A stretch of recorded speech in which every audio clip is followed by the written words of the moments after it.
Students, आज हम start कर रहे हैं अपना 11th का नेक्स्ट चैप्टर, जिसका नाम है यूनिट 12 ऑर्गेनिक केमिस्ट्री। आज हम बेटा सब बेसिक्स पढ़ेंगे ऑर्गेनिक केमिस्ट्री में। ऑर्गेनिक केमिस्ट्री कहते किसे हैं? It is defined as the chemistry of study of किसकी हाइड्रोकार्बन्स, यानी compounds of carbon and hydrogen and their derivatives. Organic chemistry में हम जितने भी कंपाउंड्स पढ़ेंगे वो कार्बन और हाइड्रोजन के बने होंगे, यानी कि उनका कार्बन और हाइड्रोजन से डेरिवेटिव होंगे या तो डिराइव होंगे, जैसे मीथेन है, या फिर मीथेन में एच हटा देंगे, यहाँ पर हम कुछ भी लगा देंगे एक्स, यानी वो कंपाउंड्स हैं कार्बन हाइड्रोजन के या उनसे डिराइव किए हुए उनके डेरिवेटिव, राइट। उसे हम क्या बोलते हैं? Organic chemistry. Organic chemistry is defined as chemistry of hydrocarbons, means compounds of hydrogen and carbon and their derivatives. Next आता है टेट्रा कोवेलेंसी ऑफ कार्बन। इसका मतलब क्या है कि कार्बन की वैलेंसी हमेशा 4 होती है, means carbon is tetra covalent, means it can form 4 covalent bond with other atom. ये 4 कोवेलेंट बॉन्ड बना सकता है दूसरे एटम के साथ, चाहे वो एटम सिमिलर हों चाहे वो एटम अलग अलग हों, लेकिन कार्बन 4 के साथ बॉन्ड बना सकता है। जैसे आप देख सकते हो 1, 2, 3 और ये 4, क्योंकि कार्बन की वैलेंसी कितनी होती है? 4, तो अपने साथ ये 4 एटम को जोड़ सकता है। इसे हम क्या बोलते हैं? Tetra covalency. तो बेसिक चीज़ें अभी मैं डिस्कस कर रही हूँ, इनकी ज़रूरत पड़ेगी हमें। नेक्स्ट हमने टॉपिक पढ़ा है बेटा केमिकल बॉन्डिंग चैप्टर में हमने पढ़ा था हाइब्रिडाइजेशन। 3 टाइप की हाइब्रिडाइजेशन आपने पढ़ी हुई है। sp3 याद है, sp2 और sp। इसमें मैंने आपको सब करा रखा है डिटेल में। sp3 होती है सिंगल बॉन्डेड वाले में, sp2 होती है डबल बॉन्डेड में और sp होती है ट्रिपल बॉन्ड वाले कंपाउंड में। या ये आपको डेफिनेशंस, इनकी हाइब्रिडाइजेशन, शेप सब कुछ कर रखा है। अब इसमें कुछ मैंने आपको एक दो आपको टिप्स देने जा रही हूँ जो हमें ज़रूरत पड़ेंगे आगे। क्या कहते हैं कि अगर हम बात करें बॉन्ड लेंथ की, तो हाइब्रिडाइजेशन से बॉन्ड लेंथ का क्या इफेक्ट है? हाइब्रिडाइजेशन हमने क्या पढ़ी? sp3, sp2 और sp, राइट। अब ये 3 हाइब्रिडाइजेशन है, तो इन 3 हाइब्रिडाइजेशन में अगर मैं परसेंटेज p करेक्टर की देखूं तो क्या होता जा रहा है? कम होता जा रहा है। sp3 का क्या मतलब है? sp3 का मतलब है कि s ज़्यादा या p ज़्यादा, s कम और p ज़्यादा। sp3 का क्या मतलब है? आप खुद देखिए। sp3 मीन्स s इज़ 25% और p इज़ 75%, तो कौन करेक्टर ज़्यादा हुआ? p का। ऐसे sp2 में s कितना है? 30, p हो गया आपका 1/3। देखो इसके अंदर क्या था?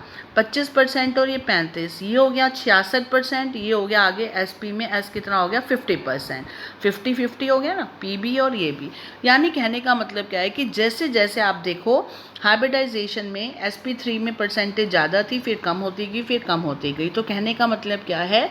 बॉन्ड लेंथ को अगर हम दिखाएं कि हाइब्रिडाइजेशन से बॉन्ड लेंथ पे क्या फ़र्क पड़ता है, तो sp3 hybridization less than sp2 than sp, decreasing order है परसेंटेज ऑफ p करेक्टर का, 75% से डिक्रीज होता जा रहा है। तो बॉन्ड लेंथ किसकी?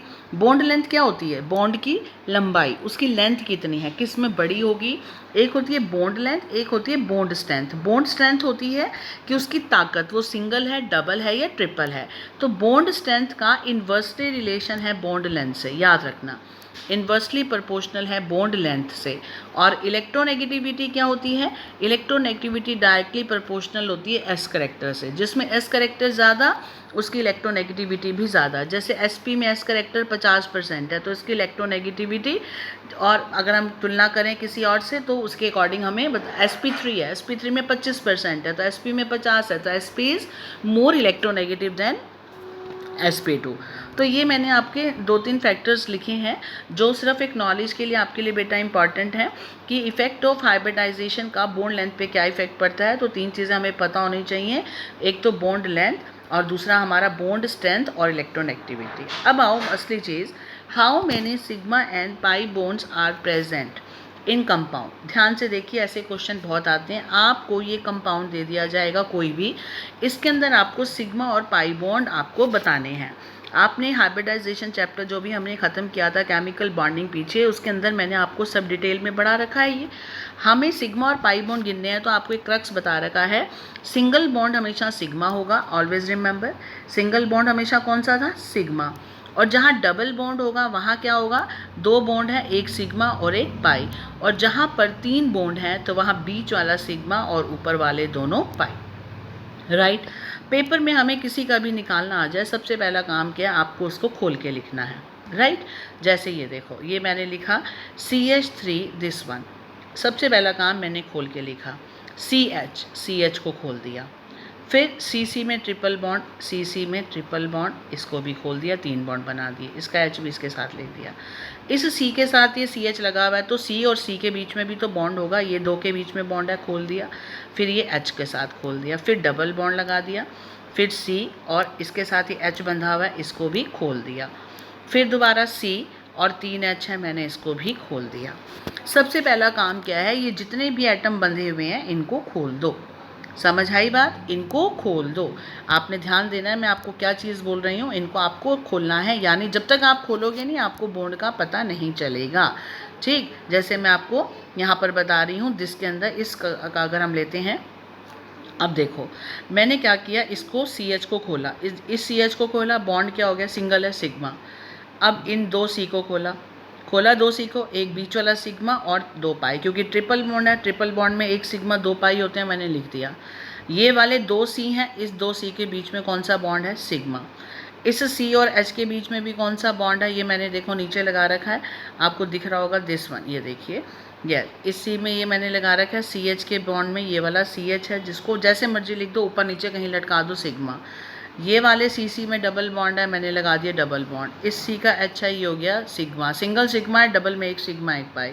इस CH3 को भी खोल दिया, इस C के साथ एक H 3 बॉन्ड सिंगल सिग्मा। अब सारे सिग्मा काउंट कर लो। सारे सिग्मा काउंट करने के बाद हमारे पास क्या बचा है, ध्यान से देखिए, जब सारे सिग्मा काउंट कर लिए आपने इकट्ठे लिख दिए कि मेरे पास टोटल सिग्मा बॉन्ड आ रहे हैं 10। टोटल कितने आ रहे हैं आपके पास, 10। ठीक है, ध्यान से देखिए, और टोटल कितने आ रहे हैं, 10, और आपके पाई बॉन्ड आ रहे हैं 3, तो आपका आंसर होगा टोटल सिग्मा बॉन्ड तो हैं 10 और पाई बॉन्ड कितने हैं, 3। क्लियर, 10 और 3। तो ये आपको, ये मैंने अलग अलग लिखे हैं कि कार्बन कार्बन वाले सिग्मा बॉन्ड कितने हैं, कार्बन हाइड्रोजन के कितने हैं, वो आप अलग लिखो ना लिखो, ये आपकी सहूलियत के लिए है। आपको तो पेपर में टोटल सिग्मा और पाई लिख कर आने हैं कि पूरे इसके अंदर सिग्मा पाई कितने हैं, दैट्स ऑल। ठीक है, आप चाहो तो इसको आप टैली भी कर सकते हो, हम काउंट भी कर सकते हैं। अभी हमने खुद बनाया ना, देखें ज़रा इसके अंदर, ये देखो 1 1, फिर 2 3 4 5 6 7 8 9 10, 10 सिग्मा आ गए। और पाई कौन कौन से हैं, 1 पाई 2 पाई और ये 3 पाई, बस 10 सिग्मा 3 पाई। आई थिंक आप कर लोगे आप। इसी तरह मैंने अगला पार्ट ये दिया है बेटा, इसके अंदर कितने सिग्मा, पहला क्वेश्चन आता है सिग्मा और पाई बॉन्ड कितने हैं। सबसे पहला काम इस पूरे को खोल दो, यानी CH2 को C 1 H और यहाँ पर आपका क्या आ जाएगा 2 H, आपको उसको ऐसे लिखना है, राइट। 1 H 2 H, इसको इस फॉर्म में ब्रेक करके इसको खुला लिख कर आना है। एक यहाँ पर आपका CH2 है बेटा, जैसे आप करेंगे C 1 H 2 H, फिर यहाँ पर डबल बॉन्ड C, फिर डबल बॉन्ड C, इसके साथ H है, जहाँ मर्जी ऊपर नीचे लगा दो, और फिर CH3 है, जहाँ मर्जी लगा दो। जब सारे बॉन्ड खुल जाएंगे आपको फिर पहचानना आसान हो जाएगा, जैसे मैंने यहाँ पर लिखा है, ध्यान से देखिए। अब आपके लिए पहचानना इसको बहुत आसान है, देखो कैसे, क्योंकि जब तक बॉन्ड खुलेंगे नहीं हम बता ही नहीं पाएंगे, कोई ना कोई छूट जाएगा नहीं तो। अब ये मैंने CH2 को खोल के लिखा, ये सिग्मा 2 बॉन्ड थे, तीसरा सिग्मा 1 पाई, इनमें भी डबल है, 4 1 सिग्मा 1 पाई, ये अकेला सिग्मा, ये भी तो सिग्मा है, ये भी सिग्मा, ये भी सिग्मा, ये भी सिग्मा, क्योंकि सिंगल सिंगल बॉन्ड है। जहाँ डबल बॉन्ड है वो पाई है, जहाँ डबल बॉन्ड है 1 पाई 1 सिग्मा। अब आप गिन लो, टोटल सिग्मा आ रहे हैं आपके 9 और पाई आपके कितने आ रहे हैं आपके यहाँ पर 2। तो इस तरीके से आपको निकालना आता है। आई थिंक आप ये कर लेंगे, अब आपको कोई दिक्कत नहीं है। ठीक है, अब इसके बाद हम चलते हैं अपने नेक्स्ट टॉपिक पे, जिसका नाम है व्हाट इज़ द हाइब्रिडाइज। जो क्वेश्चन आता है what is the hybridization of each of the following carbon. जैसे अभी मैंने आपको सिग्मा पाई बॉन्ड सिखाए हैं, ऐसे मैं अब आपको हाइब्रिडाइजेशन निकालनी सिखा रही हूँ। इसके लिए भी एक आपको फार्मूला बता रही हूँ। सबसे पहले इनको खोल के लिखो जो भी स्ट्रक्चर दे रखे हैं, और उसके बाद एक ध्यान रखो बात हमेशा, जहाँ मैंने लिख दिया यहाँ पर इस वाले फार्मूले को याद रखो। जहाँ कहीं आपको सिंगल बॉन्डेड कार्बन दिख रहा है, जहाँ कहीं आपको सिंगल बॉन्डेड कार्बन दिख रहा है, आपने हमेशा सिंगल बॉन्डेड कार्बन में कौन सी हाइब्रिडाइजेशन लिख के चलनी है, sp3।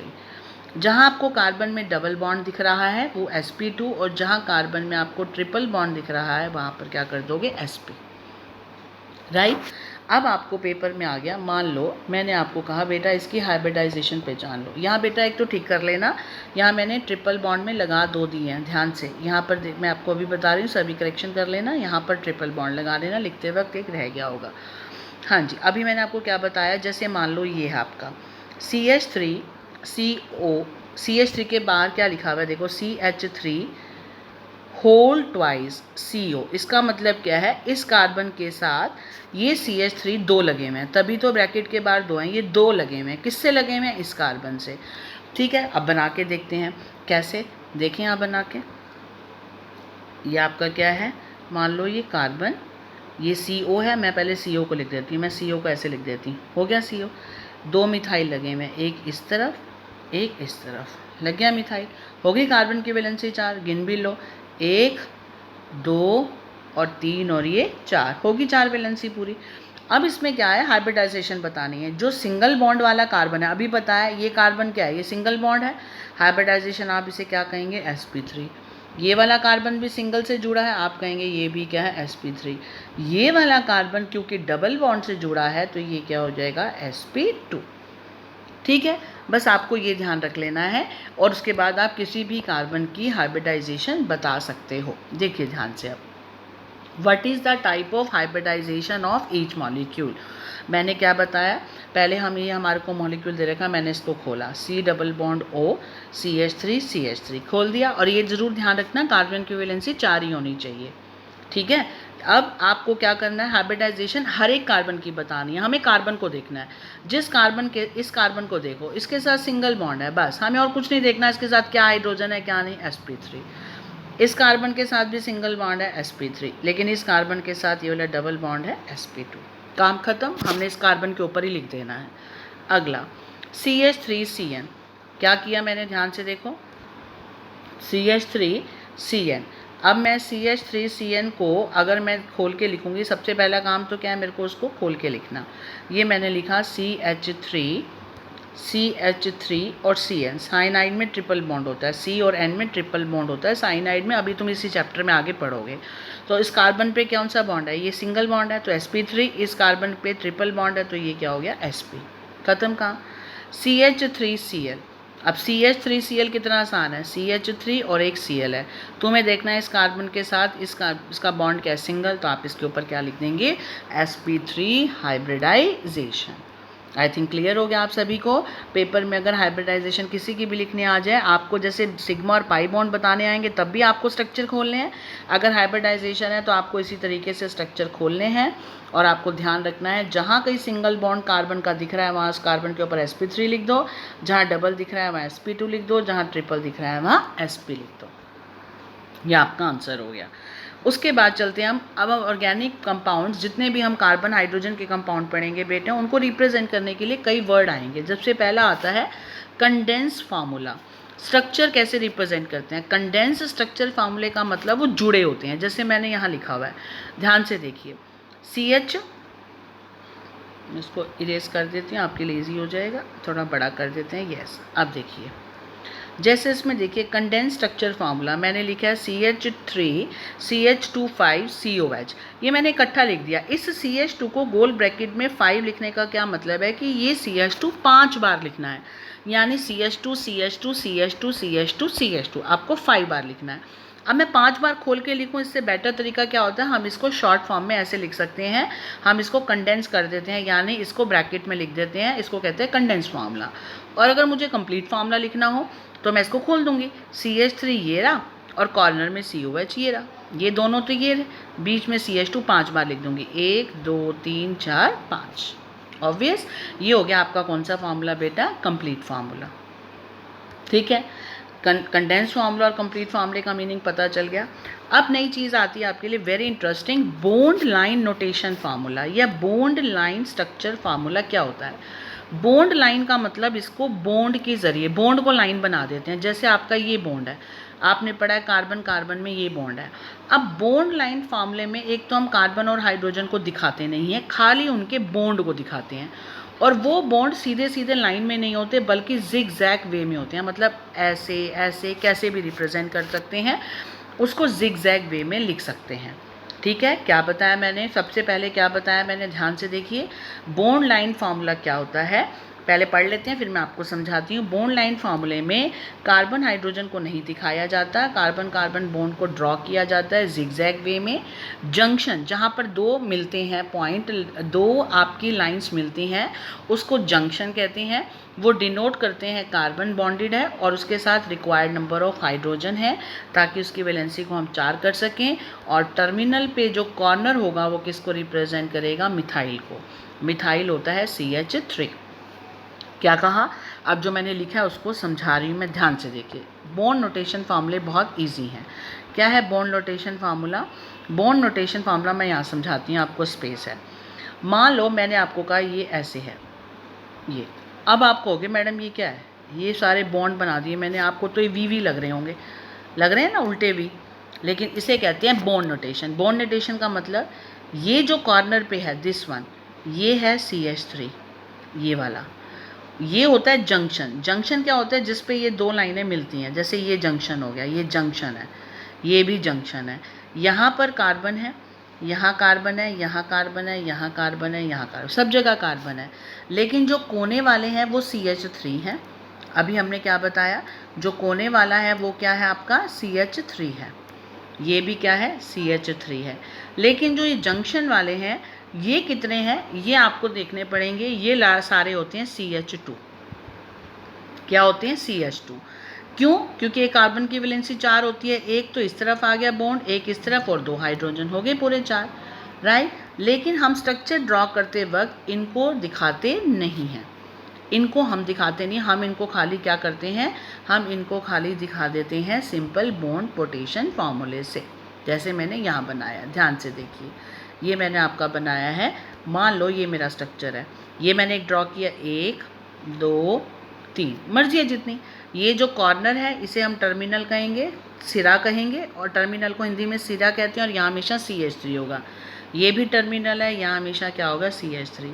और ये वाला पॉइंट क्या होगा, ये होगा जंक्शन। इस जंक्शन पे हमेशा क्या होगा, CH2। क्या होगा, CH2। अब तुम देखो मैंने बना दिया बिल्कुल सेम, अब तुम्हें क्लियर हो रहा होगा। मैंने ये स्ट्रक्चर बनाया है, ये रहा, 1 1 2 3 4। अब ये स्ट्रक्चर में तुम्हें कहोगे मैडम ये किसका स्ट्रक्चर है, अब इसको खोल के लिख लो साइड पे।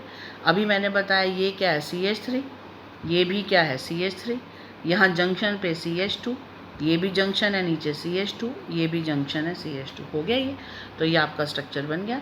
तो आप इसको पेपर में अगर बॉन्ड नोटेशन फार्मूला आता है तो आप ये नहीं दिखाएंगे, आप सिर्फ ये दिखाएंगे। बॉन्ड नोटेशन का मतलब होता है सिंपल सिंपल बॉन्ड लाइंस दिखानी है, ना तो कार्बन दिखाने हैं ना ही हाइड्रोजन दिखाने हैं। लेकिन आपको अगर नाम देना आ जाए तो आप उसको रफ साइड पे लिख सकते हो खोल के अपने दिमाग से, कि मैडम ने समझा रखा है यहाँ CH3 है, यहाँ CH2, यहाँ CH2। अब बेटा यहाँ CH3 क्यों है आपको खुद देखना है, यहाँ CH2 ही होगा क्योंकि कार्बन की वैलेंसी 4 होती है, एक बॉन्ड ये रहा, एक ये रहा, तो कितने हाइड्रोजन चाहिए, 2, होगी 4। ऐसे इस कार्बन की देखो, एक बॉन्ड और 2 हाइड्रोजन, ऐसे इस कार्बन के, तो और कोने वाला बेचारा CH3 हो जाएगा। तो हम इसको शो नहीं करते हैं, हम सिर्फ इसको बॉन्ड से रिप्रेजेंट करते हैं। एक्चुअल में इसका नाम क्या हो गया, 1 2 3 4 5, इसे हम कहेंगे पेंटेन।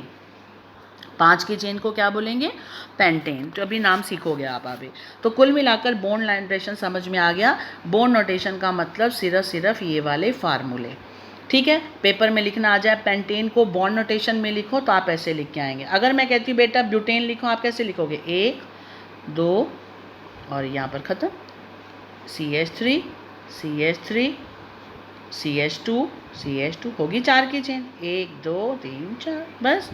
आपको ये नहीं लिख के आना CH3, आपको सिंपल क्या रिप्रेजेंट करके आनी, मैंने अभी बताया। अगर बॉन्ड नोटेशन आ गया तो आपको सिर्फ बॉन्ड देना, तो आप ऐसे लिख के आ जाएंगे। मैंने तो आपको चेक करने के लिए बताया। ये ख़त्म, ये आपका क्या है, ब्यूटेन, राइट। ये हो गया आपका ब्यूटेन। तो this is called bond notation formula. अब चलते हैं आगे नेक्स्ट पे। बॉन्ड नोटेशन फार्मूले के बाद हमारे पास आता है पॉलीगन फार्मूला। पॉलीगन फार्मूला क्या होता है? जिसमें कार्बन एटम्स होते हैं they are joint, the carbon atoms होते हैं they are not joint in a chain, rather they are joint in a ring.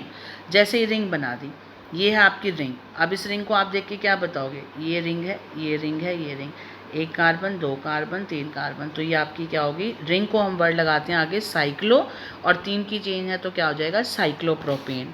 ऐसे कितने की रिंग है? 1 2 3 4 5, क्योंकि ये बंद है इसलिए इसे हम क्या कहते हैं? साइक्लोपेंटेन। इसे हम क्या कहेंगे? साइक्लोब्यूटेन।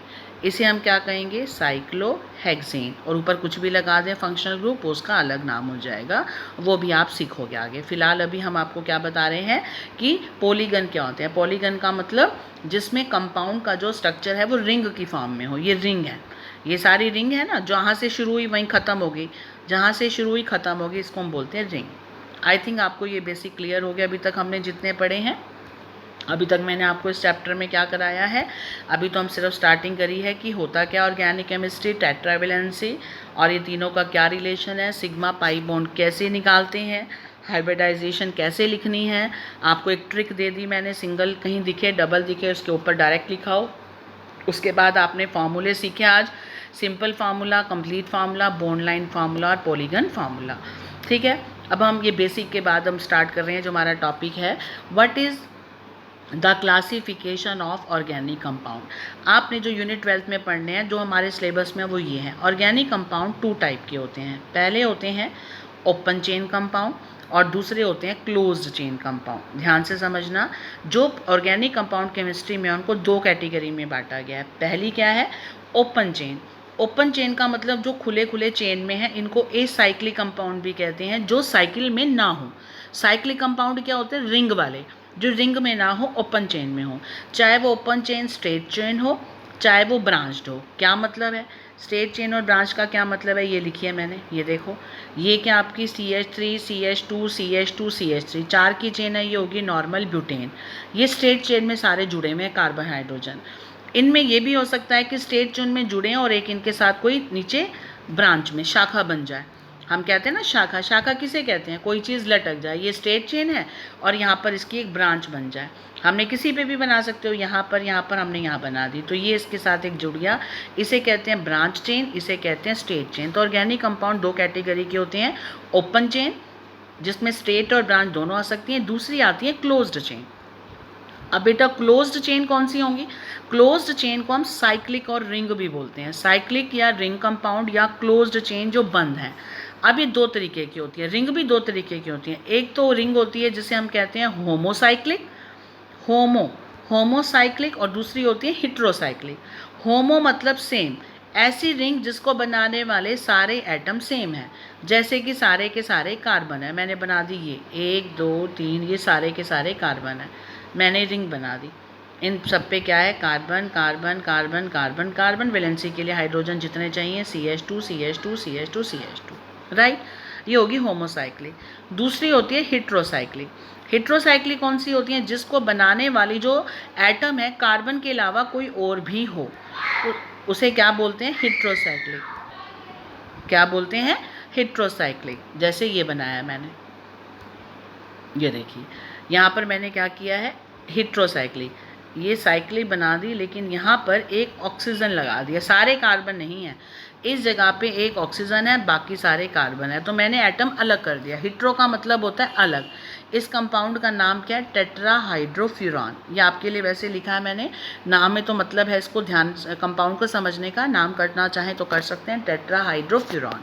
तो ये मैं बता रही थी कि आपके जो साइक्लिक कंपाउंड है वो 2 तरीके के हैं। पहला आपका कौन सा हो सकता है? होमोसाइक्लिक, जिसको बनाने वाली सारी रिंग के एटम एक हैं, एक तरीके के हैं, सेम कार्बन के, और यहाँ पर एक एटम डिफरेंट हो गया, इसको हेट्रो बोलते हैं। ठीक है, अब आती है हमारे पास होमोसाइक्लिक 2 तरीके के हैं। हेट्रो की हमने करनी नहीं, सिलेबस में नहीं है। होमोसाइक्लिक हमारे 2 तरीके के हैं। कौन कौन से? बड़े इजी हैं।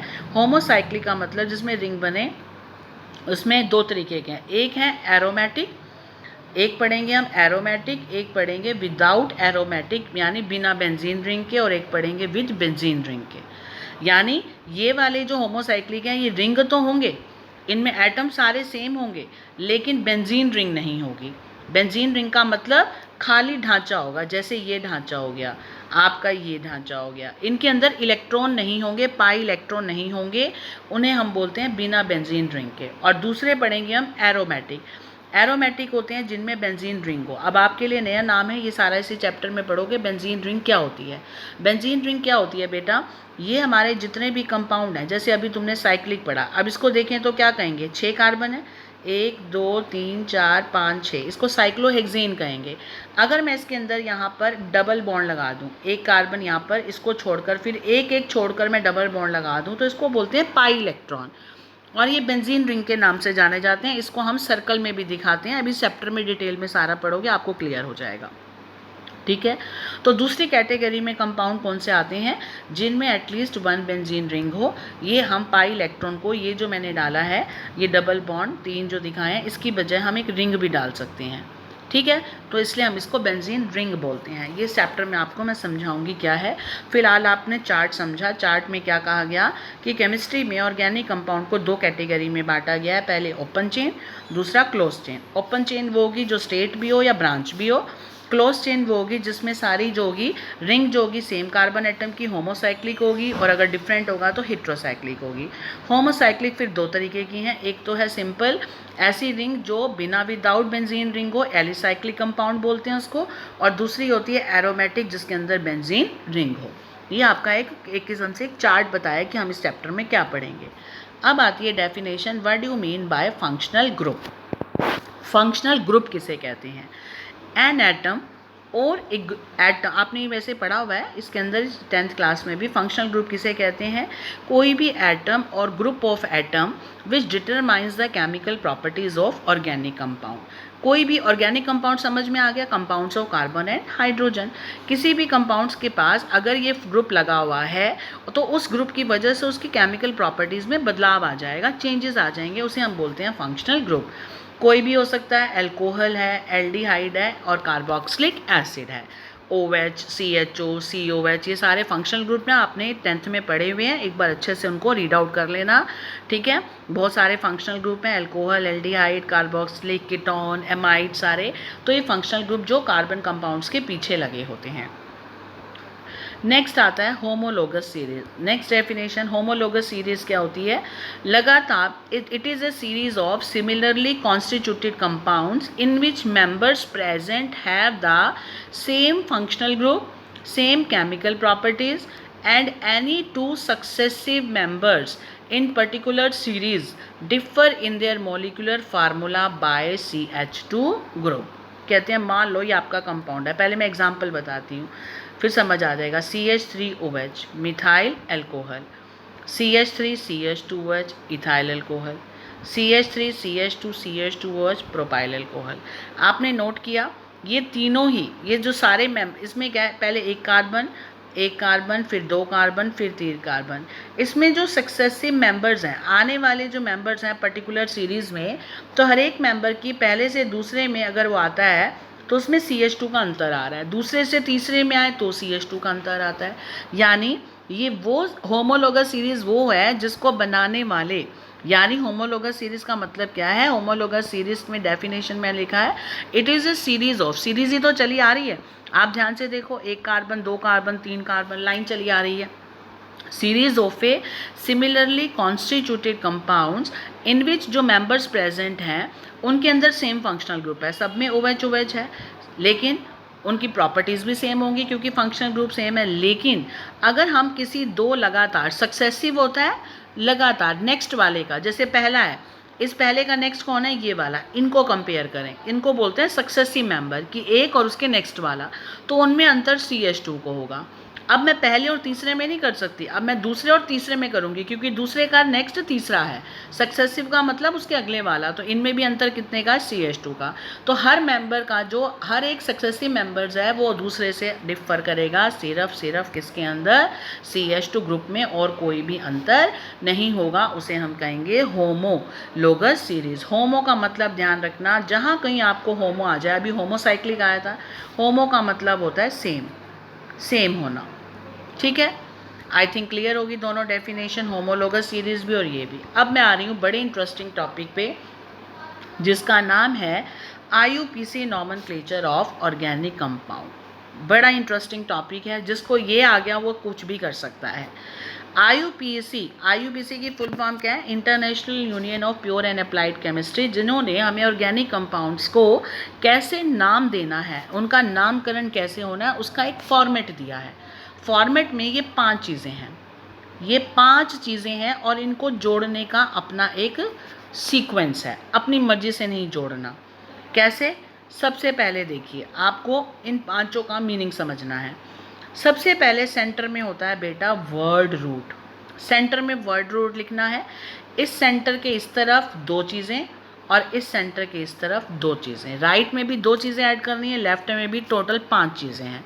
इन 5 का मतलब पता। वर्ड रूट, वर्ड रूट का मतलब होता है नंबर ऑफ कार्बन एटम कितने हैं चेन में, उसको बोलते हैं वर्ड रूट। ठीक है, वर्ड रूट से लेफ्ट की तरफ चलें, एक आएगा प्राइमरी प्रीफिक्स, उससे पहले आएगा सेकेंडरी प्रीफिक्स। प्राइमरी प्रीफिक्स क्या होता है? प्रीफिक्स क्या होता है? जो पहले फिक्स हो, पहले फिक्स होगा, यानी वर्ड रूट से पहले लगेंगे ये प्रीफिक्स। और प्रीफिक्स में 2 तरीके के होते हैं, प्राइमरी और सेकेंडरी। सबसे पहले सेकेंडरी जुड़ेगा और फिर प्राइमरी जुड़ेगा। ठीक है, अब प्राइमरी प्रीफिक्स होता है साइक्लिक। अगर कंपाउंड आपका साइक्लिक है तो उसके लिए वर्ड साइक्लो लगाएंगे तो प्राइमरी प्रीफिक्स हो जाएगा। सेकेंडरी प्रीफिक्स होता है अगर कंपाउंड के अंदर कोई सब्स्टिट्यूएंट लटका हुआ है या साइड चेन लटकी हुई है तो वो सबसे पहले आएगा। क्या कहा मैंने? अभी तक मैंने आपको क्या चीज़ बताई, ध्यान से देखिए। मैंने आपको कहा IUPAC नॉमेनक्लेचर का एक हमारे पास फॉर्मेट है। क्या फॉर्मेट है? कौन सी चीज़ कहाँ जुड़ेगी हमारे को वो पता होनी चाहिए। पहले हम हर चीज़ का मीनिंग समझ रहे हैं। मैंने कहा वर्ड रूट होता है जो कार्बन एटम की संख्या को बताता है। 2 हैं, 3 हैं, 4 है, उसके अकॉर्डिंग नाम होता है, मैं अभी बताऊंगी। 2 हो तो इथ, 1 हो तो मिथ, 3 हो तो प्रॉप। इस वर्ड रूट से पहले जुड़ेंगे प्रीफिक्स। प्रीफिक्स में भी 2 तरीके के होते हैं, पहले सेकेंडरी प्रीफिक्स फिर प्राइमरी प्रीफिक्स।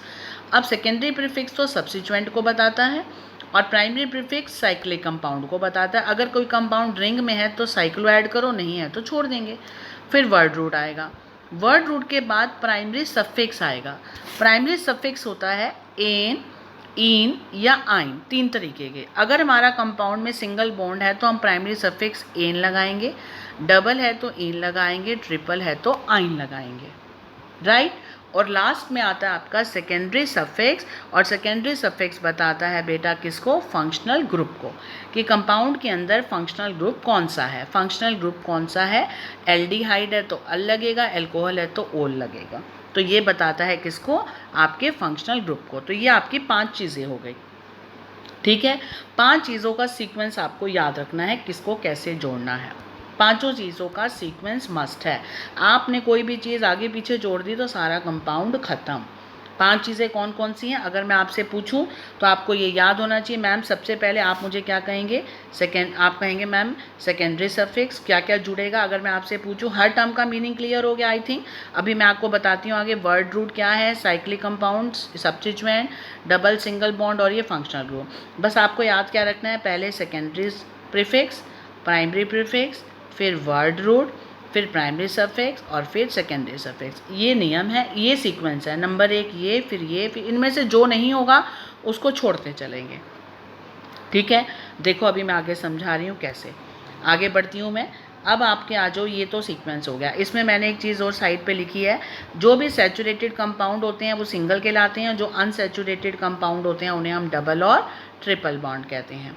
अनसैचुरेटेड का मतलब डबल और ट्रिपल बॉन्ड, सैचुरेटेड का मतलब सिंगल बॉन्ड। ठीक है, अब इसके बाद मैं पहले आपको वर्ड रूट क्लियर कर देती हूँ, फिर मैं आपको बताऊंगी कितने टाइप के हैं। ये देखिए वर्ड रूट मैंने लिखा है यहाँ पर, ध्यान से देखिए। हमारे पास अभी सीक्वेंस आया था। वर्ड रूट का मतलब क्या बताया था? वर्ड रूट होता है it indicates the number of carbon atom in a chain. Word root किसको इंडिकेट करता है? वर्ड रूट इंडिकेट करता है कार्बन एटम चेन में कितने हैं। मान लो कार्बन एटम की संख्या 1 है तो हम क्या लगाएंगे? मिथ। 2 है तो इथ, 3 है तो प्रोप, 4 है तो ब्यूट, 5 है तो पेंट। ये हमारा वर्ड रूट है, ये नाम चलेंगे। मिथ, इथ, प्रोप, ब्यूट, पेंट, हेग्स। 6 है तो हेग्स, 7 है तो हेप्ट, 8 है तो ऑक्ट। ये इस हिसाब से चलेंगे। ये हो गया आपका वर्ड रूट। क्लियर हो गया। हमने अभी जिक्र किया था पीछे, वर्ड रूट किसे कहते हैं, कार्बन एटम की संख्या कितनी है उस हिसाब से वर्ड रूट का इस्तेमाल करेंगे। 6 है तो हेक्स लगेंगे, ठीक है, हेक्स हो जाएगा। 7 है तो हेप्ट हो जाएगा। 8 है तो ऑक्ट हो जाएगा। 9 है तो NON नॉन हो जाएगा। और 10 है तो डेक हो जाएगा। ठीक है, इससे ऊपर आपको ज़रूरत पड़नी नहीं है, जनरली 4-5 तक की पड़ती है, फिर भी मैंने आपको 10 तक बता दिए, इनकी कोई दिक्कत नहीं आएगी, आप कर सकते हैं। ठीक है, वर्ड रूट क्लियर हो गया। उसके बाद मैंने बताया था प्रीफिक्स और सफिक्स। सफिक्स दो तरीके के होते हैं। सफिक्स को कब लिखना है, इनको वर्ड रूट के बाद लिखना है। और ये दो तरीके के होते हैं, प्राइमरी और सेकेंडरी। प्राइमरी कब लिखना है, इमीडिएटली आफ्टर वर्ड रूट के बाद लगाना है। अगर आपका कंपाउंड एल्केन है, सारे बॉन्ड सिंगल हैं, तो आप एन लगाएंगे सफिक्स। प्राइमरी सफिक्स क्या है, एन लगाना है अगर आपका दिए हुए सारे सिंगल बॉन्ड के हैं। अगर आपकी चेन में कहीं पर भी डबल बॉन्ड है तो आप इन लगाओगे, ट्रिपल बॉन्ड है तो आइन लगाओगे। क्लियर, ये आपका क्या हो गया, कौन सा सफिक्स हो गया, प्राइमरी सफिक्स। एन, इन और आइन ये बताएगा कि आपकी चेन में बॉन्ड कौन सा है, उसको देखकर आपको इसका इस्तेमाल करना है, डबल है, सिंगल है, ट्रिपल है, उसके अकॉर्डिंग। और सेकेंडरी सफिक्स उसको बताता है फंक्शनल ग्रुप को। फंक्शनल ग्रुप सबसे एंड में ऐड होगा, जो भी है, अल्कोहल है तो ओल, एल्डिहाइड है तो अल लग जाएगा, वो फंक्शनल ग्रुप को बताता है। अब बारी आती है प्रीफिक्स की। प्री का मतलब होता है पहले, प्री को बोलते हैं पहले, फर्स्ट। तो ये सबसे फर्स्ट नंबर पे लगेंगे, यानी वर्ड रूट से पहले लगेंगे। ये भी दो तरीके के बताए मैंने, कौन कौन से बताए आपको, primary and secondary. Primary prefix क्या होता है, प्राइमरी प्रीफिक्स कहता है कि अगर आपका दिया हुआ कंपाउंड साइक्लिक है तो आप उसमें indicate the cyclic nature, so prefix cyclo is used. हम उसकी अगर कंपाउंड रिंग में है तो हम साइक्लो वर्ड का इस्तेमाल करेंगे, राइट, प्राइमरी प्रीफिक्स में। और सेकेंडरी प्रीफिक्स किसको बताता है, ये बताता है अगर कोई आपका कंपाउंड के अंदर सब्स्टिट्यूएंट है, indicates the presence of substituent group, जैसे मिथाइल ग्रुप है CH3। अगर कोई आपका सब्स्टिट्यूएंट लगा हुआ है मिथाइल, तो सबसे पहले उसका नाम आएगा, क्योंकि ये सेकेंडरी प्रीफिक्स है, राइट। आई थिंक अब आपको क्लियर हो गया है, हर टर्म का मीनिंग मैंने आपको डिटेल में बता दिया। अब आपको सीक्वेंस पता होना चाहिए। जब सीक्वेंस याद हो गया तो आप कर सकते हैं। सीक्वेंस क्या है, देखें, सेकेंडरी प्रीफिक्स, पहले ये जोड़ना है, फिर प्राइमरी प्रीफिक्स, फिर वर्ड रूट, फिर प्राइमरी सफिक्स, और फिर सेकेंडरी सफिक्स। अब सबका मीनिंग पता होना चाहिए। वर्ड रूट का मतलब कार्बन चेन, प्राइमरी प्रीफिक्स का मतलब साइक्लिक है तो इस्तेमाल करो, नहीं है तो छोड़ देंगे। सेकेंडरी प्रीफिक्स का मतलब सब्स्टिट्यूएंट है तो सबसे पहले सब्स्टिट्यूएंट का नाम, यानी सबसे पहले सब्स्टिट्यूएंट का नाम लिखेंगे, फिर साइक्लिक है तो वो लिखेंगे, नहीं है तो छोड़ देंगे, फिर वर्ड रूट का नाम लिखेंगे। प्राइमरी सफिक्स में देखेंगे, सिंगल बॉन्ड है तो एन, डबल है तो आइन, सिंगल है तो एन, डबल है इन, ट्रिपल है आइन, और सेकेंडरी सफिक्स में लास्ट में आएगा फंक्शनल ग्रुप, राइट। अब ये सीक्वेंस मेरे को अच्छे से रट चुका है, आई थिंक आपको भी रट चुका होगा। जिसको याद हो गया वो अभी 1 मिनट में कंपाउंड का नाम दे देगा। आपको सबसे पहले पता होना चाहिए, सबसे पहले हमें क्या लगाना है बेटा, सेकेंडरी प्रीफिक्स यानी सब्स्टिट्यूएंट, फिर लगाना है प्राइमरी, साइक्लिक है तो ठीक, नहीं तो छोड़ दो इसको। उसके बाद वर्ड रूट, संख्या कितनी है, फिर उसके बाद प्राइमरी सफिक्स एन, इन और आइन, और फिर लगाना है सेकेंडरी सफिक्स फंक्शनल ग्रुप। मैं आपको इसलिए बार बार बता रही हूँ ताकि मैं आपको रटवा सकूँ। क्लियर। अब चलते हैं, मैंने एग्जाम्पल लिया है, जैसे बेटा देखिए ये एग्जाम्पल मैंने एक्सप्लेन, मान लो आपको ये देती हूँ मैं, ध्यान से देखिए, इस कंपाउंड का नाम देना है। अब सबसे पहले इसको अभी नाम आंसर में देखो, इस कंपाउंड को देखते ही आपको सब्स्टिट्यूएंट दिख रहा है, ये दिख रहा है, मैंने इसको नंबरिंग करी है 1 2 3 4 5, यहाँ से क्यों की है, ये फंक्शनल ग्रुप लगा हुआ है। फंक्शनल ग्रुप को हमेशा लोएस्ट नंबर देते हैं, यानी सबसे छोटा नंबर देते हैं गिनती में, तो सबसे छोटा नंबर 1 ही है, तो 1 से शुरू करेंगे, 1 2 3 4 5 चलते जाएंगे, तो 3 पे सब्स्टिट्यूएंट है, यानी ये सब्स्टिट्यूएंट का नाम सबसे पहले आएगा। फिर आपका प्रीफिक्स, साइक्लिक कंपाउंड है नहीं, इसके अंदर सेकेंडरी देखो, सबसे पहले सेकेंडरी प्रीफिक्स ढूंढो, क्या है, मिथाइल। प्राइमरी प्रीफिक्स है नहीं, प्राइमरी प्रीफिक्स कब लगना है, जब साइक्लिक हो, ये कंपाउंड तो ओपन चेन है। उसके बाद वर्ड रूट, वर्ड रूट में संख्या गिनो, इसकी भी गिनी जाएगी क्योंकि कार्बन से शुरू हो रहा है फंक्शनल ग्रुप, तो इसकी संख्या, इसका कार्बन को नंबर 1 देंगे, 1 2 3 4 5, वर्ड रूट 5 का मतलब पेंट हो गया, राइट। उसके बाद प्राइमरी प्रीफिक्स, प्राइमरी प्रीफिक्स क्या था, बॉन्ड चेक करो, सिंगल है, डबल है, ट्रिपल है, ये सारे बॉन्ड क्या दिख रहे हैं आपको, सिंगल, आपका एन लग जाएगा। लास्ट में फंक्शनल ग्रुप क्या है, एल्डिहाइड, इसके लिए अल लग जाएगा। आगे सारी चीज़ें आपने इसके अंदर सब कुछ ढूंढ लिया, कौन क्या क्या है, क्लियर हो गया। अब सीक्वेंस में क्या करना है, सेकेंडरी प्रीफिक्स पहले चलना है, फिर प्राइमरी, फिर वर्ड रूट, फिर प्राइमरी सफिक्स और फिर सेकेंडरी सफिक्स। अब नाम दे दूँ उसके अकॉर्डिंग। सबसे पहले सब्स्टिट्यूएंट का नाम क्या है, मिथाइल। कौन से नंबर पे है मिथाइल, 3। तो हम पोजीशन को पहले लिखते हैं, नंबर लिखते हैं पोजीशन का, फिर हाइफन डालते हैं, 3 हाइफन मिथाइल। आ गया सब्स्टिट्यूएंट का नाम, 3 हाइफन मिथाइल। लोकेशन भी साथ देनी होती है कि किस नंबर कार्बन पे पड़ा है, खाली मिथाइल तो नहीं लिखेंगे, आखिर वो किस नंबर कार्बन पे है, 2 पे, 3 पे, 1 पे, कहाँ है, तो आपको बताना है वो 3 पे है, तो हम पोजीशन और नाम के बीच में हाइफन डालते हैं, तो हमारा नाम हो जाएगा 3 methyl. Clear. Secondary prefix primary है नहीं क्योंकि ओपन चेन है, साइक्लिक का कोई लेना देना नहीं। उसके बाद वर्ड रूट, कितने की चेन है, 5, मैंने लगा दिया पेंट, PENT, पेंट लग गया। उसके बाद मेरा आता था प्राइमरी सफिक्स कि ये सारे बॉन्ड इस चेन में देख लो सारे सिंगल है कि नहीं, यस, हर कार्बन के बीच में सिंगल बॉन्ड है, तो मैंने पेंट के आगे लगा दिया एन, बन गया पेंटेन। क्लियर, यहाँ तक पहुँच गए। प्राइमरी हो गया, प्राइमरी सफिक्स भी पहुँच गया, पेंटेन हो गया। Word root pent, primary suffix ane, pentane. Last में बचता है एल्डिहाइड। एल्डिहाइड नंबर 1 पे है तो हम 1 पे क्या लगा देंगे, लास्ट में सेकेंडरी सफिक्स फंक्शनल ग्रुप लगना है, वो हो जाएगा अल। वो अल कौन से नंबर पे है, 1 पे, इसलिए मैंने उसके आगे क्या लगा, हाइफन डाल के उसकी पोजीशन लिखी है। पेंटेन में याद रखना, पेंटेन में जो हमने लिखा है यहाँ पर बेटा, जब हम पेंटेन में ये चल रहे हैं तो हमारे को यहाँ पर ये चीज़ ध्यान रखनी है कि ये जो हम लिखते हैं यहाँ पर, उसके अंदर हमारे को ये हाइफन कब डालना है, ये चीज़ ध्यान से सीखने की है। हाइफन का ध्यान रखना। यहाँ पर पेंटेन में ई को गायब कर दिया है मैंने, क्योंकि हम इसका रूल पढ़ेंगे। हम पेंटेन में ई को गायब कर देते हैं, ई नहीं लिखते हैं। और फंक्शनल ग्रुप अल है नंबर 1 पोजीशन पे, और उसके आगे 1 और उसमें हाइफन डाल देते हैं और इसका ई हटा देते हैं। ये रूल में आएगा, हम ई कब हटाते हैं और कब पूरा नाम लिखते हैं। फिलहाल आपको सीक्वेंस सिखा रही हूँ, अभी आप सीक्वेंस सीखिए, रूल्स बाद में देखेंगे। आई थिंक सीक्वेंस क्लियर हो गया आपको। पहले किसको जोड़ा था मैंने, सब्स्टिट्यूएंट को पहले जोड़ा था मैंने, सबसे पहले सेकेंडरी प्रीफिक्स को, फिर मैंने जोड़ा प्राइमरी प्रीफिक्स को, फिर वर्ड रूट को, फिर प्राइमरी सफिक्स को और फिर सेकेंडरी सफिक्स को। हर टर्म का मीनिंग क्लियर है तो कर पाएंगे, राइट। अब इसके बाद लास्ट में बेटा आपका आता है, लास्ट में मैंने आपको एक जनरल, अब हम शुरू करेंगे, ये नॉमेनक्लेचर सिखा दिया आपको मैंने। एल्केन में सिंगल बॉन्ड, एल्कीन में डबल, एल्काइन में ट्रिपल, ठीक है। अब हमें नाम देने हैं, कैसे करने हैं। एल्केन, एल्केन का नाम कैसे देना है। एल्केन क्या होते हैं आप सबको पता है, एल्केन होते हैं CH4। अब इस CH4 में से अगर मैं -H कर दूं, यानी एक हाइड्रोजन हटा दूं, तो वो बन जाता है alkyl. means alkyl group is formed by removal of hydrogen atom from the molecules of alkane।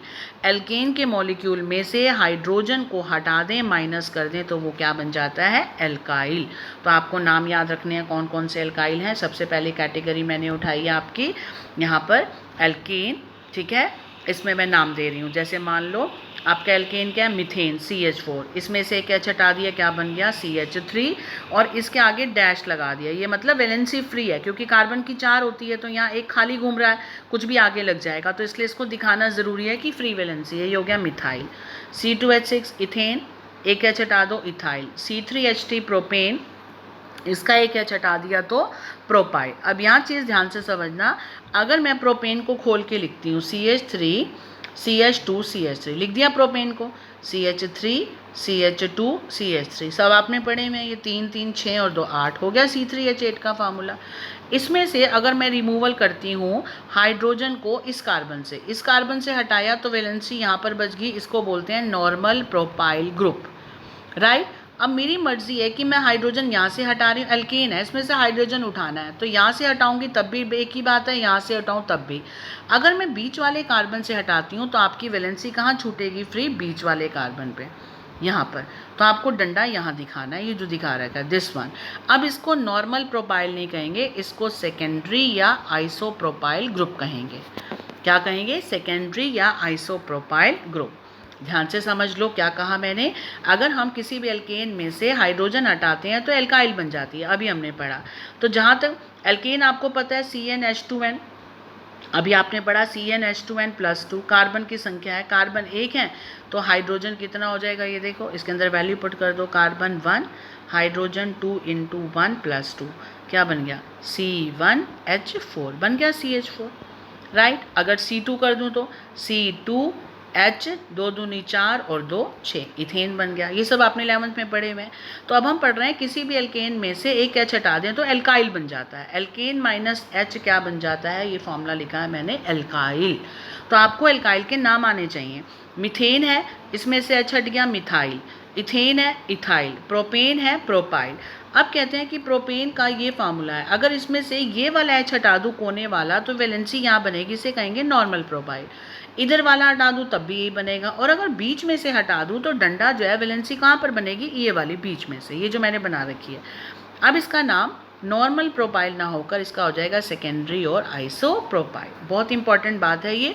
Isopropyl group को हम ऐसे लिख सकते हैं CH3CH, ये देखो CH को ऐसे लिख दिया, इसके इधर CH3 लटका दिया, इधर लटका दिया, यहाँ वैलेंसी फ्री छोड़ दी। ठीक है, तुम गिन भी लो, एक कार्बन की 4 होती है, एक हाइड्रोजन, 2 ये 3 होगी, एक चौथी खाली होगी। तो alkyl group which is obtained by branching to 1 methyl group with the second last carbon atom is called iso alkyl group. आपको कुल मिलाकर ये ध्यान रखना है, इसे हम आइसो ग्रुप कहते हैं। आइसो ग्रुप की पहचान कर लो, दिस वन क्या है, आइसो ग्रुप की पहचान क्या है। आइसो बहुत इंपॉर्टेंट है, यूज़ होता है कि आइसो ग्रुप को याद रखना, आपका एक कार्बन पे 2 मिथाइल ग्रुप लगे होंगे, चाहे ऊपर नीचे कहीं भी, और इसके साथ एक H लगा होगा और एक वैलेंसी फ्री होगी, इसको हम बोलेंगे आइसो ग्रुप। ठीक है, आइसो ग्रुप। ऐसे हम किसी के भी बना सकते हैं। 5 है पेंटेन, अगर इसमें से H हटा दें तो ये बन जाएगा आपका नॉर्मल पेंटाइल ग्रुप। क्लियर। अब तुम्हें यहाँ मैं एक चीज़ बताना चाहूँगी कि प्राइमरी सेकेंडरी मैंने यहाँ पर लिख रखे हैं। आप सोचोगे मैम ये आपने क्या लिख रखा है, ये 1 डिग्री 0 डिग्री, इसका मतलब होता है प्राइमरी कार्बन, ये 1 डिग्री को प्राइमरी बोलते हैं, 2 डिग्री को सेकेंडरी बोलते हैं, 3 डिग्री को टर्शरी बोलते हैं। ठीक है, अब मैं तुम्हें यहाँ पर आगे बताती हूँ क्या है। आज के लिए हम यहाँ तक करेंगे।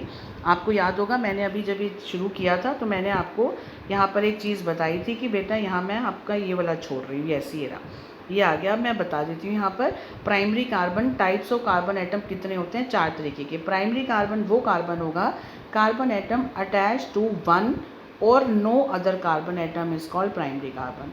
ऐसा कार्बन जो अकेले पड़ा हो या एक कार्बन से जुड़ा हो, या तो एक कार्बन से जुड़ा हो या अकेले पड़ा हो, उसे हम कहेंगे प्राइमरी कार्बन। और वो कार्बन एटम जो 2 कार्बन से जुड़ा हो उसका नाम हो जाएगा सेकेंडरी कार्बन। जो कार्बन एटम 3 कार्बन से जुड़ा हुआ है इसका नाम हो जाएगा टर्शरी कार्बन। और जो 4 कार्बन से जुड़ा है वो क्वाटरनरी कार्बन होगा। क्लियर। प्राइमरी कौन सा होगा, जो 1 से जुड़ा हो या ना जुड़ा हो, अकेला पड़ा हो, वो प्राइमरी कहलाएगा। सेकेंडरी जो 2 से जुड़ा हो, टर्शरी जो 3 से और जो 4 से। जैसे मैंने आपको एग्जांपल के तौर पर ये दिखाया है, आप बड़े आराम से पहचान सकते हो। ये देखो मैंने ये एग्जांपल लिखा है। अब आप देखो ये वाला कार्बन क्या है, ये आपको एग्जांपल एक कोई भी मैंने दे दिया कि इसके अंदर कार्बन का नेचर पहचानो, कार्बन की टाइप्स बताओ। आप कहेंगे ये वाला कार्बन, क्योंकि ये कार्बन एक तो इस कार्बन के साथ इसके एक के साथ जुड़ा हुआ है, हाइड्रोजन तो इनके साथ वैसे ही जुड़े हुए हैं वैलेंसी के लिए, तो बॉन्ड तो कार्बन कार्बन के बीच में होगा। ये 3 H तो साइड पे होगा, इसके ये कार्बन 1 से जुड़ा है प्राइमरी। ये वाला कार्बन क्या हो गया, ये 2 से जुड़ा है, इधर भी और इधर भी सेकेंडरी। ये कार्बन एक इधर से एक इधर से एक इधर से टर्शरी। और ये वाला कार्बन, ये कार्बन तो 1 से जुड़ा है प्राइमरी। ये कार्बन 1 2 3 4 4 डिग्री क्वाटरनरी। ये कार्बन, ये वाला बेचारा 1 से जुड़ा है प्राइमरी। ये कार्बन 1 और 1 2 से जुड़ा है सेकेंडरी। और ये वाला कार्बन प्राइमरी। पहचान लिया। तो इस ढंग से हम कार्बन के टाइप्स बता सकते हैं। ठीक है, ये आपको पता होनी चाहिए। ये मैंने इसलिए बीच में छुड़वाई थी क्योंकि जब हम कर रहे थे तो मुझे ध्यान है कि मैंने कहा था पहले हम इस टॉपिक में वर्ड रूट और साथ के साथ पढ़ लें। IUPAC नॉमेनक्लेचर के बाद मैंने कहा था नेचर बाद में बताऊंगी। तो इसके साथ ही बेटा आज के लिए आई थिंक बहुत है। IUPAC सीखा आपने, और एल्काइल ग्रुप कैसे बनता है इसको हम कंटिन्यू करेंगे अपनी नेक्स्ट क्लास में। ठीक है, अभी नहीं कर रहे, आज के लिए इतना बहुत है। आज के लिए आप इतने ही पेजेस करेंगे, 5 पेजेस करेंगे, अच्छे से लर्न करेंगे। चाहे तो आप इसके नोट्स बनाएं एज इट इज़, और अगर आपको लगता है तो आप बेटर है इसके प्रिंट आउट निकलवा लो, उसमें टाइम बचता है, आपको याद करने का टाइम मिल जाएगा, आप प्रिंट आउट्स निकलवा सकते हो। ठीक है, आज के लिए हम यहीं तक ही करेंगे।